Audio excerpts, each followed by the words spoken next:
Gandhigram police સ્ટેશનમાં ગઈ તારીખ 14 ફેબ્રુઆરીના રોજ એક રેપ વિથ પોક્સોનો ગુનો દાખલ થયેલો હતો, જેમાં જે ભોગ બનનાર બાળકી છે એની ઉંમર 14 વર્ષ જેટલી છે અને એ જે તપાસ કરી રહ્યા હતા, અમારા ગાંધીગ્રામ પોલીસ સ્ટેશનના થાણા ઇન્ચાર્જ પીઆઈ મેઘાણી તપાસ કરી રહ્યા હતા.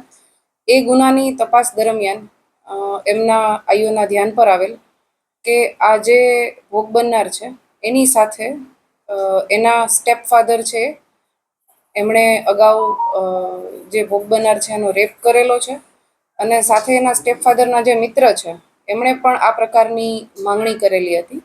આ બાબતે ભોગ બનનારે એના માતાને પણ જાણ કરેલી હતી, પણ એના માતાએ પણ એને ધમકી આપી અને આ વાત કોઈને ન કહેવા ધમકાવેલ હતી. આ તપાસ દરમિયાન આ બાબત ધ્યાન પર આવતા ગઈકાલે ભોગ બનનારની સામાજિક કાર્યકર તેમજ FFWCના મેમ્બર્સની રૂબરૂમાં વિડીયોગ્રાફી સાથે એની ફરિયાદ લેવામાં આવેલી છે અને જેમાં ભોગ બનનારના સ્ટેપફાધર, એના સ્ટેપફાધરના મિત્ર અને જે ભોગ બનનાર છે એના માતા, એ ત્રણેય વિરુદ્ધમાં રેપ વિથ પોક્સોનો ગુનો દાખલ કરવામાં આવેલો છે. આમાં જે બે મેલ અક્યુઝડ છે એ બંનેને અરેસ્ટ કરી લીધા છે અને જે ભોગ બનનારના માતા છે એને વહેલી તકે અરેસ્ટ કરવામાં આવશે. એના માટે અમારી ટીમ કાર્યરત છે.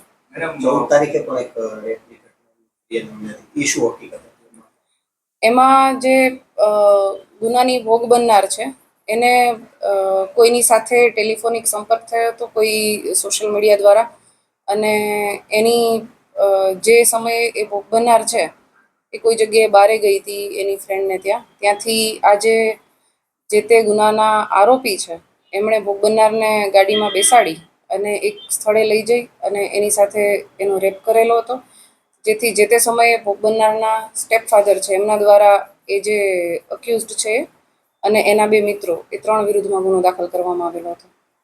પોલીસ દ્વારા ગુનાના કામે કઈ કઈ વસ્તુઓ કબજે કરવામાં આવી છે અને કયા કયા સાયોગિક પુરાવા? હાલ જે ભોગ બનનાર છે એણે ગઈકાલે આ જે પ્રકારની ઘટના બની એ બાબતે ફરિયાદ આપેલી છે અને આની તપાસ હાલ ચાલુ છે. એમાં જે પણ પુરાવાઓ મેક્સિમમ મળે, એ ટેકનિકલ હોય કે પછી સ્થળ પર જે પણ પુરાવા મળે, તે તમામ પુરાવો એકત્ર કરવા માટે અમારી ટીમ કાર્યરત છે. આની તપાસ ચાલુ છે. વહેલી તકે જે પણ આની કાર્યવાહી છે તપાસની, એ તમામ પૂર્ણ કરવામાં આવશે. પોલીસ માટે કેટલું ટફ હતું જ્યારે એમના સાવકા પિતા જ આ રીતે તેની સાથે દુષ્કર્મ આચરતા હતા, ખાસ કરીને માતા પણ એનો સાથ નહોતી? સ્વાભાવિક છે, આમાં જે ભોગ બનનાર છે એ પણ થોડાક ડરેલા હતા. જેમ મેં આપને કહ્યું એ રીતે એના મધર દ્વારા અને એના સ્ટેપફાધર, એ તમામ આરોપીઓ દ્વારા ભોગ બનનારને ધમકી પણ આપવામાં આવેલી હતી કે આવી કોઈ પણ બાબત જો જાહેર કરે તો એને જાનથી મારી નાખશે. એટલે ભોગ બનનાર પણ ક્યાંક ને ક્યાંક ડરતા હતા અને એને એનો ડર દૂર કરી અને એની પાસેથી આ વાત જાણવી એ થોડું અઘરું હતું, પણ કાઉન્સેલિંગ કરી સામાજિક કાર્યકરોની મદદથી જે ભોગ બનનાર છે એણે પોતાની સાથે જે પણ બનાવ બન્યો છે એ તમામ પોલીસને વર્ણવેલો છે અને એ પ્રકારે એની ફરિયાદ લેવામાં આવેલી છે. પહેલીવાર પોલીસને ક્યારે એવો ડાઉટ ગયો કે માત્ર સગીરા જ નહીં પણ એના પિતાએ પણ આ રીતે તેની સાથે દુષ્કર્મ કર્યું? ભોગ બનનારની મેડિકલ ચકાસણી દરમિયાન ભોગ બનનારે થોડી ઘણી વાત એની સાથે જે કોન્સ્ટેબલ ગયા હોય એમને કરેલી હતી અને ત્યારબાદ કોન્સ્ટેબલ દ્વારા થાણા ઇન્ચાર્જને પણ જાણ કરવામાં આવી, જેથી જ્યારે નેક્સ્ટ ડે જ્યારે પણ ભોગ બનનારને તપાસના કામે પોલીસ સ્ટેશન આવ્યા હતા ત્યારે એની સાથે વાતચીત કરવામાં આવી. ત્યારે ભોગ બનનારે સ્વીકાર્યું, પરંતુ એવી કોઈ ફરિયાદ આપવા માટે કે એવી કોઈ તૈયાર ન હતા, કેમ કે એ ડરમાં હતા. અને બાદ ભોગ બનનારને બીજા દિવસે એના પેરેન્ટ્સને પણ ખબર પડી ગઈ કે ભોગ બનનારે આવું કંઈક કહ્યું છે, જેથી એના પેરેન્ટ્સ દ્વારા પણ ભોગ બનનાર છે એને ધમકી આપવામાં આવેલી હતી કે આ પ્રકારનું કાંઈ પણ જો એ પોલીસ સમક્ષ જાહેર કરે તો તેને જાનથી મારી નાખશે.